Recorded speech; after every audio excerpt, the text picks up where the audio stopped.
So we got a question from Jan on Instagram, and Jan's situation is very difficult. So Jan, before I get into your question, let me say thank you for your openness and honesty, because I know it's something it's difficult to open up about. But her question basically is about jiu-jitsu, where she has some stuff in her past where when she was 13 years old, she was removed from her home because of physical and emotional abuse that came from her mother. Now, she says that her teammates are amazing. They're sweet, inspiring people. She loves her coaches. But when she trains in no-gi, she says that she basically feels the same way that she did at her home when she was a kid. She feels defenseless and scared, and it freaks her out so much so that she had to leave the most recent no-gi class that she had. Now, in the gi, she says just the act of putting on the gi kind of changes things, and she's 5'2", 108 pounds, so the gi kind of gives her some grips that she can hang on to, but no-gi is the problem. Now, she's using jiu-jitsu as a means of sort of, therapy to desensitize her to the physical trauma that she experienced when she was a kid. And her questions are, she's wondering if she's doing jiu-jitsu for the wrong reasons. She's also wondering if, should she do the no-gi classes, or should she avoid them and just do the gi classes for a while? And then her last question is how she can take on the fighter mentality versus the victim mentality. So Jan, first off, thanks for the question. So let's talk about the first question you asked and the last question first. The first one, are you doing it for the right reasons?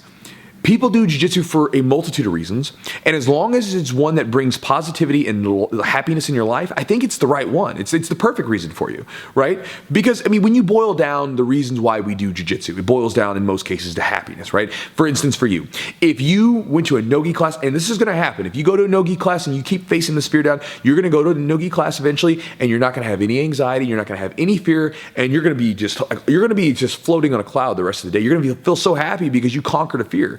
And again, you're going to have this feeling of confidence in yourself, this physical confidence that you can control your surroundings, and you'll just be happy. If you're someone that's getting into jiu-jitsu because you want to win medals, you want to go win competitions, when you get up on the podium for the first time and they put that gold medal around your neck and you feel like you're good at something for the first time, that's happiness. When you get into jiu-jitsu because you want to just lose weight and you want to be able to take your clothes off and look in the mirror and not be ashamed of what you're looking back at, right? That's happiness. So most people get into jiu-jitsu for those reasons, whether they know it or not. It boils down to that typically.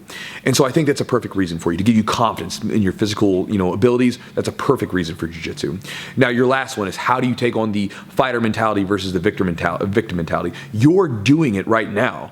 You may not think of it like that, but you're doing it right now. The process has started. A lot of times we can't, appreciate what we're doing in the beginning, but later on you're going to look at when you conquer this damn thing and you're going to look back and be like, yeah, I was doing that thing from the start. I started doing jiu-jitsu and I conquered this thing by part because I chose to fight. By you going to a no-gi class, even if it's tough, by you going to the gi classes, you're taking on the fighter mentality. Now, it's not easy. Okay, it's easier to be the victim. It's easier to just go away from the fear. It's not easy to go against it, to fight back against it, right? And so you're doing it, just sharing that with you. Now, your big question that you have here is, should you do gi classes first and then do the no-gi classes? I personally would say no. And the reason I say this is because when you get into something where you have this irrational fear that creates anxiety, because it's irrational. Because you go to class and you look around and you see everybody and you're like, they're laughing, they're smiling, they're having a great time. Why can't I do this? Right? Why can't I just have a good time with it? And it's irrational because it's all in your head. Because I know the feeling you're having, because when there was a point in my life where I would see people walk down the street and I was like, why can they walk down the street and just seem like they feel fine and safe, but I can't do it? Because when I was a kid, I was like 11, 12 years old, I got jumped. There was this, two 16-year-olds and an 18-year-old punched me in the nose, broke my nose, and hit me with a bat. Luckily, my neighbor shoot him off. But this was right in front of my house. I was walking home from the school bus, and this left me traumatized. I was literally within from me to the back of the mats, that would have been my home. I was right there, right?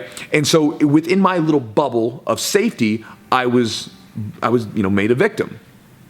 And there was times where, after this for years, I couldn't walk outside by myself. I remember my friends who lived like a block away would say, hey, Nick, come over and hang out. And I'm like, oh, I can't do that. I can't walk. I would have to have someone walk with me there, or come pick me up and drive me there. It was ridiculous. It was so crazy. And so I could see people walk, and I could see that other people were doing it, but I wanted no part of it. And it wasn't until I was a junior going into my senior year, it was in the summertime, right? in high school, going into my last year of high school, where I was told by the coaches in the wrestling team that if I could lose some weight, right, that I could be a killer at the weight class lower. And those words stuck with me the whole summer. And so I was like, I got to do it. So I started eating better food. I started lifting weights, going to wrestling camps, and I started running in the morning. Now, that doesn't seem like a big deal. Just running around the block doesn't seem like a big thing, right? It was a huge thing, because I had basically resisted this fear. I had ran away from it, and it had grown and grown and grown because I didn't face it. So the more and more you run from it, the bigger and bigger it gets in your head. And I remember the first time I went out one night and I walked out to one morning, walked out to the alley, because our backyard would back up to the alley, and then I could connect to the main sidewalks and roads. I walked out there, and right where the grass met the alley, the pavement, I remember just like almost shaking, right? Like it was like almost a trembling feeling, right, in my body. My heart rate's getting higher, and I'm just like, just trying to breathe, right, to just get past it. And I remember taking that first step and then just booking it. I never ran so fast in my life the first time I did that. I remember running as if like someone was chasing me. I did my laps, and then I came back, but I remember the first time I came back, I was like, I did it. I ran outside. I was outside in the street where I was, going past the same place I was beat up, and nothing happened. I was like, I feel pretty damn good about myself, and I started to do this over and over and over again throughout the summer, and it helped desensitize me. Now, that said, I'm not completely out of the clear now. Like, I'm still touched by that situation. Like, when I go into anywhere, when I go into like supermarkets, when I go into like stores, when I go into the gym, anywhere, when I'm just walking down the street, I'm always sort of alert. I'm scanning. Like if I walk into a grocery store, like I scan. I do it unknowingly. I just scan and sort of see if there's people I know or people that like, ooh, that guy's like, something's wrong with him. I need to stay away from him. I do this unknowingly.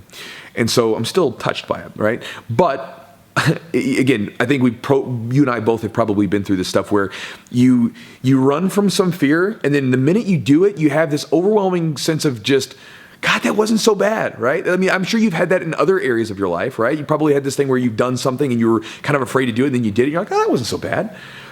And so you're faced with this situation where you can either run from it, right, and go do, because that's what you're doing. If you just stick to the gi, you're running from your problem.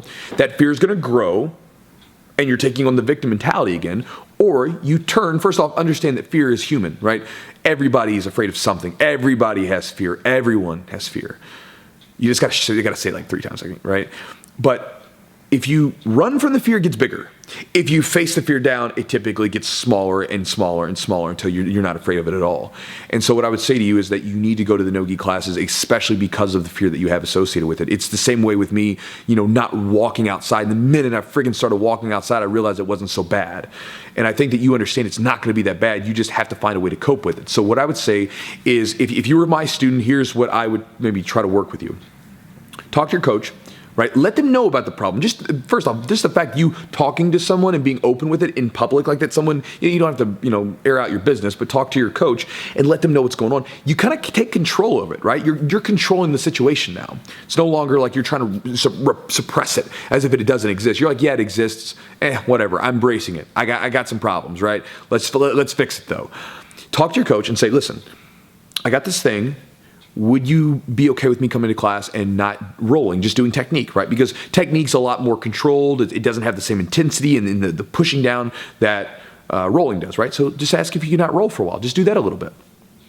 Maybe you could do a private lesson with your coach and say, hey, could you, work me through some of this stuff and just roll with me a little bit? Or maybe you could find someone that you kind of develop a friendship with on the mat and say, hey, would you like to come to the open mat? Maybe if you guys have one, or maybe like during rolling and stick with them and say, can we just tone it down a little bit in the beginning and let them know? Like say, listen, I just got this thing I'm dealing with, right? People will be receptive. They're like, because again, when people come in, I'm sure your gym, because you said everybody is super nice.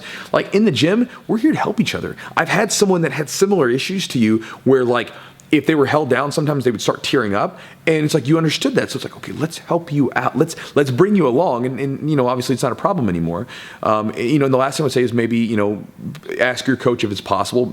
Maybe if you could roll some of the higher belts. A lot of times higher belts can tone down the intensity a little bit and sort of help ease you into it. But again, that's what my suggestion would be to you. Again, the big thing is don't run from it. because it's not going away. Like you could go do gi jiu-jitsu for like 2, 3, 4 years, whatever, but that problem's still going to be there. And the longer you don't face it, especially because you felt some fear from it, the bigger it's going to get. So what you've got to do is you've got to walk into that class and you got to look around and be like, okay, everybody's smiling, everybody's laughing. There is nothing here. It's all in my head, right? It's all in my head. That's all it is. And then, try to do something that sort of brings down the intensity first and allows you to get into it at a step-by-step stage. Just, think of, I'm sure you've done tons of therapy, like they do in therapies where they desensitize people. There's this sort of a way of upping the ante, right, over time. You're not going to go full tilt in the beginning with the stress. You're going to sort of ease into it. So that would be my way to ease you into it and help you get over this hump that you're having. So Jan, thank you so much for the question, and good luck to you with everything. I hope that something I've said has helped, and let me know how things go. But yeah, thank you.